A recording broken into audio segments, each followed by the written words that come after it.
ஓம் ஸ்ரீ குருபியோ நமக. ததிங்கிண்ணத்தை வச்சுட்டு ஒரு சின்ன அபிப்பிராயம். ஆதி தாளத்தில் 72 பீட்ஸ் வரும். அது ஒரு கலையில் சொல்கிறேன். 2 கலையில் சொல்கிறதா இருந்தால் பாதியில் சொல்லணும்.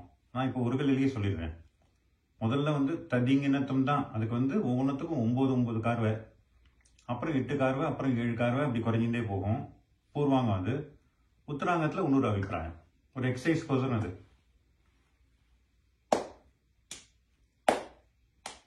தா தி கி ந தும் தா தி கி ந தும் தா தி கி ந தும் தா தி கி ந தும் தா தி கி ந தும் தா தி கி ந தும் தா தி கி ந தும் ததிங்கிண்ணத்தும் ததிங்கிண்ணத்தும் ததிங்கிண்ணத்தும் ததிங்கிண்ணத்தும் தான் தகததிங்கிண்ணத்தும் தகததிங்கிண்ணத்தும் தகததிங்கிண்ணத்தும் தான் தகதகததிங்கிண்ணத்தும் தகதகததிங்கிண்ணத்தும் தகதகததிங்கிண்ணத்தும் தான் தத்தக்கதின்ன தரிகிடத்துக்கு தொந்தொந்த தான் தரிகிடத்துக்கு தொந்தொந்த தான் தரிகிடத்துக்கு தொந்தொந்த தான்